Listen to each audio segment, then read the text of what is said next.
welcome to, good afternoon even now, I've just realised the time. Welcome to Call the Red. Thanks for joining me on this Sunday morning. Happy Father's Day to all the dads out there. I'll be going out for dinner soon with my own children and my parents. So, you know, if you're celebrating Father's Day today, then obviously happy Father's Day there. Just wanted to jump into the latest transfer news on Manchester United.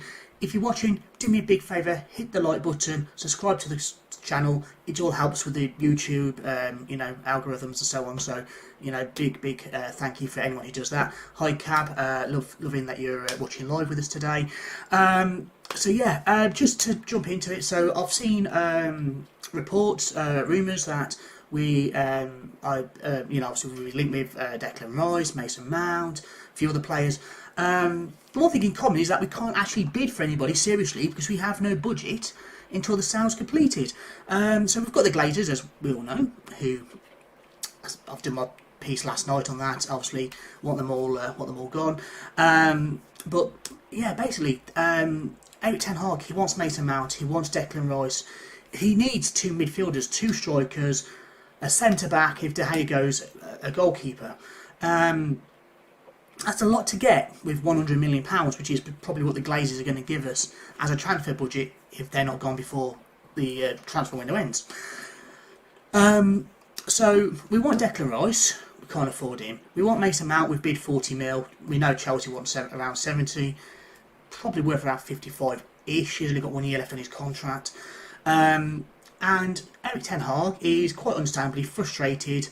Is furious with the board for not being able to deliver the targets he wants. Those of you like me who have been, keeping up to date on the goings on at United and watching Erik Ten Hag press conferences over the last few months, will have seen Erik Ten Hag quite clearly say we need investment. He even touched on and acknowledged that in January, other teams that were going for trophies, for titles, made investments in their squad, which we as a club didn't. Hence, we end up with Weghorst on loan.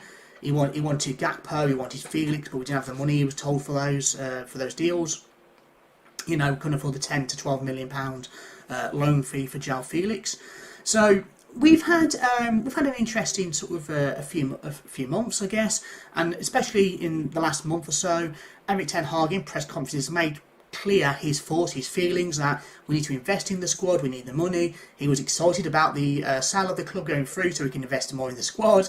I think he's very subtly, without full out coming out and saying new owners please, very subtly in his own way made it clear he wants he wants change, he wants investment in the squad. We need investment in the squad. And so, it's only logical that, he's then looking at what he can get with the budget he's been given, like any other manager. Now, one of the big issues there is we don't know what that budget is. Erik Ten Hag does not know his budget until the sale's sorted. Is it 100 million? Are the Glazers staying? That's all it is. Is Sir Jim coming in? Will he be able to add anything to it? Will it be 150 million? Are Qatar coming in? And all of a sudden, we've gone from, 100 million to 200, 300 million. We don't know. If De Gea goes, he's going on a free. He's out of contract. So you're looking at 50 million there to replace the keeper. You've spent 50 million on Mason Mount. Well, where's your striker? We need at least two strikers. Ronaldo's gone. Cavani's gone. We haven't replaced either. Greenwood's probably not going to play for the club again. He hasn't been replaced. Even if you call Rashford a striker, and look at the other options on the wing, we're still a player short. We're still a player short. We haven't replaced the players who have left, and that's without if De Gea goes, then you're probably going to keep Maguire for another season because we haven't got the money to replace him. It's just a mess, and I can understand why Erik Ten Hag would be frustrated. He's not being backed by the board. They're not able to get rid of the players he wants to get rid of. They're not able to bring in the players he wants to bring in. He can't make the changes he wants to his squad.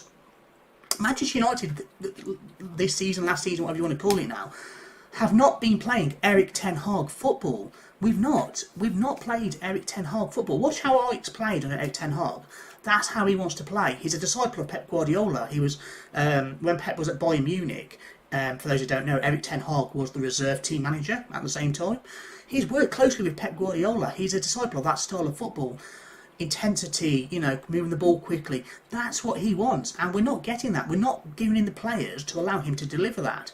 So we've got this kind of hybrid Ollie ball, Erik Ten Hag style thing going on, where we're not fully Ollie counter-attacking, sitting deep in your own 6-yard box, but we're not fully Erik Ten Hag, you know, pressing up in opposition half. Your centre backs are in the opposition half all the time. Especially with Harry Maguire, you cannot play a high line with Harry Maguire as your centre back. He hasn't got the pace, he can't read the game, he hasn't got the quickness of mind to be able to play that high line, which is one of the reasons why he ideally should be moved on to a team that does play deep and was, you know, is going to be suited to their play style, which he's not at the moment. He's not suited to Erik Ten Hag's play style at all. So Erik Ten Hag's not happy with the board. I don't think many United fans are either right now. We need the money to invest in the squad. We need the money to invest in the ground, in the training ground, and that all links back to the ownership situation. You know, to the Glazers. It all links back. So I'm looking at it. I'd quite like Declan Rice at United. I'd be fairly happy Mason Mount. He wouldn't be my first choice, but I'm going to back the manager if that's who the manager thinks can do the job he wants. I'll see Mount replace Eriksen. He'd be playing next to Casemiro.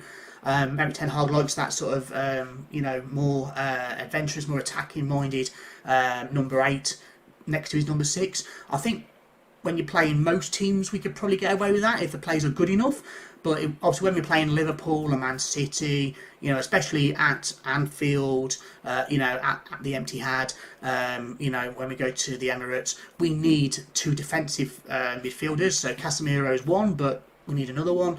I don't know where we're going to get the money from. We're going to get these players from. That's why, to me, we need 2 midfielders. We need a more, you know, a Mount style player who can replace Eriksen, and then we need a cover for Casemiro who can play alongside Casemiro in those big matches. You know, especially we're in the Champions League next season. If we want to progress in the Champions League, you can't just turn up with one defensive midfielder and, you know, and hope for the best. You need to be solid, and we're not good enough as a unit to get away with playing one defensive midfielder. We need a second one who could share the load with Casemiro, especially if he's injured, suspended, whatever. So I think, you know, there's a lot that needs to be done with the team. Erik Ten Hag has made a great start. I think he's overachieved, in all honesty, in this first season with the squad he's got, with the resources he's got available. He's overachieved. He's took the worst United side in 30 years. If you look at the points total, worst United side in the Premier League era to 3rd place, a trophy and a cup final. Amazing, absolutely amazing. The guy's doing minor miracles already, but now he needs backing. He's not happy because he's not getting backed.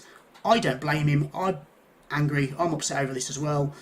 Erik Ten Hag needs the backing. He needs to be, you know, given the support from the owners, from the board, and, you know, I think that's something that until the sale's done isn't going to happen, and unless the Glazers go, isn't going to happen. So I'm just repeating the message really: full sale only, Glazers out. Back the manager. That's the main thing. Back the manager. Whether you're a fan, whether you're the owners, back the manager. Erik Ten Hag, he's not going to get every transfer right, but I mean, let's face it, last summer he brought in 5 players and they've all done pretty well in my opinion. We've got to back him, you know, get behind him. He's a development coach. He's a manager. He's a coach who develops players, and that's what we need. Anyway, I've had my little say, and thanks for watching. I hope you've enjoyed watching along with me. Again, happy Father's Day to everyone out there who's a dad, or, you know, will be seeing their dad later. Those whose fathers are no longer with us, obviously thoughts with you there. As is the case of, you know, some of my family. Thanks for watching. Hit a like on the video if you haven't already. Hit the subscribe button, and we'll catch you later with another